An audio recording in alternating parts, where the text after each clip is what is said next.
Pleasure. The best part about my speech is that when I'm done, you're going to get to hear us play, and we haven't done that in 25 years together. I'll play for you, John. I'd like to thank everybody on the committee and all the board members here at the Long Island Music Hall of Fame for choosing me to be part of this great evening.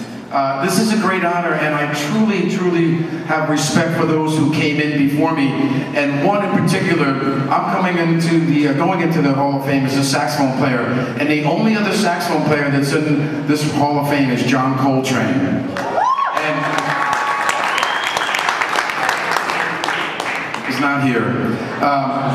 To have my name alongside his name is a great, great honor. And actually, I came here tonight just to meet Clive Davis. Is he still here? I wanted so bad to meet him. But the people that are going in tonight, with due respect to, I am just so honored to be on the stage with these people.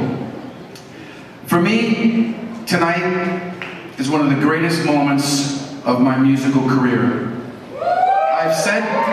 Thank you. I've said often that I never had a job, but here I am, standing before you going into the Hall of Fame. And I did it through my persistence in pursuing my musical talents, with never saying that I couldn't do it. I've done this playing one note at a time on a brass instrument that you cover holes with some leather pads, and I stayed with it, and I still stay with it, and I believe very strongly in it. And I thank you all, and I couldn't have done it without you. But I'd like to thank some of the people that have been instrumental in my life. And number one, of course, I need to thank my mom and dad and God for giving me this life, for letting me understand what it's like to understand music, to pursue music, and to love music, and to give back my music, of which I love to do. Although my parents, they didn't understand music, but they were great music appreciators, and they supported me, as my brother Stephen has, and my sister Carol has done for me, and I truly appreciate them. And this has been a great journey. It really has been a great journey. Liv and Russ, you know this.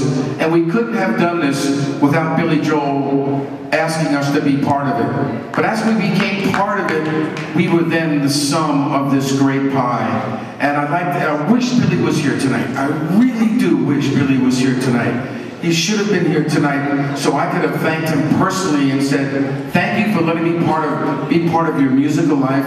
Thank you for letting me play my saxophone parts that will forever be documented in lifetimes to come. Something very, very heavy for me.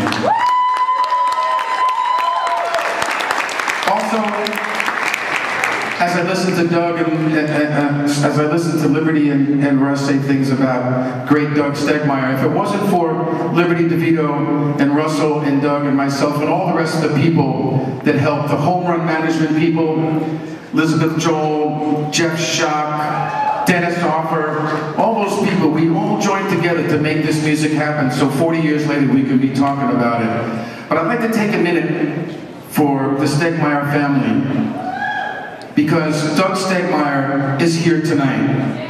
I feel his vibe, I feel his spirit. His bass is on the stage. His mom and sister are on the stage, and his spirit is with us tonight. And when I play tonight for you guys, I'm going to play not only for you, but for Doug, because I love you, Doug. Put your cell phones down for a second, please. Put them down, please.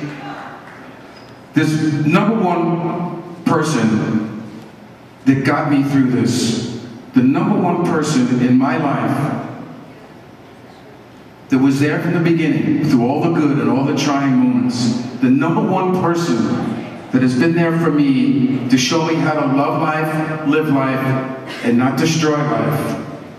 The number one person who gave me the freedom to make music because I believe in it and to give it back is my wife, Shirley.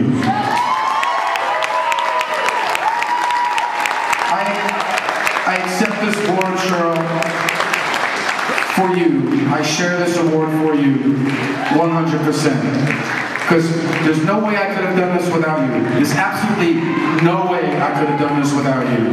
It's all about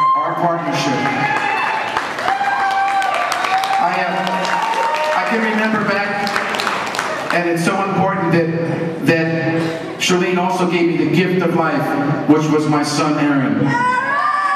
And my son Aaron is my hero. And she said to me at some point when he was just a baby, she passed him over to me and she said, "Do you want to miss this?" And I said, "No, I don't," and I didn't. I became so dedicated to what I've done, and I've showed my son a clean, healthy music business lifestyle that we have been successful together.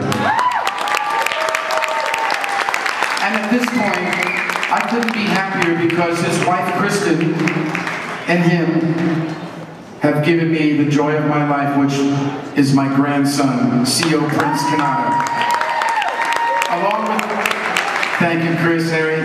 Along with that, and along with this moment of being inducted into the to the Long Island Music Hall of Fame, that's next. With being inducted into the Long Island Music Hall of Fame, and my family and my grandson, I am a complete man right now, and I'm on top of the world. God bless you. Thank you.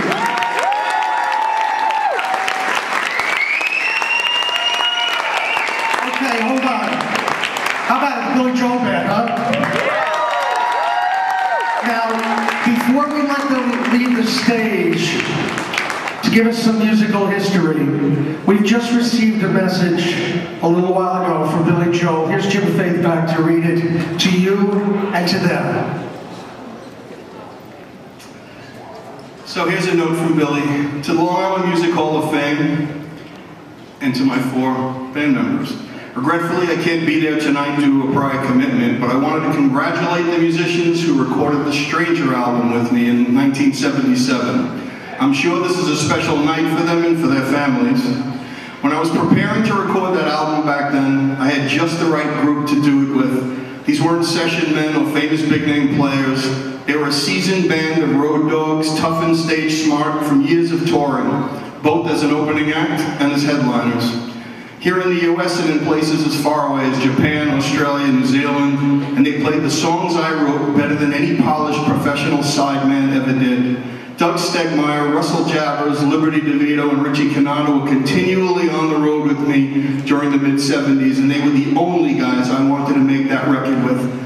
They deserved to have the chance to show what they could do. I was determined to work with this band no matter what the music business dictated or what the future career consequences might be. At the time, I was already in jeopardy of being dropped from my record label since I had fired Chicago's producer Jim Garcio from the Turnstiles project and turned down the opportunity to record the Stranger project with the Beatles producer George Martin, because neither of them wanted to use my Long Island-based live concert band. This was also after I had previously recorded 3 commercially unsuccessful albums in Los Angeles.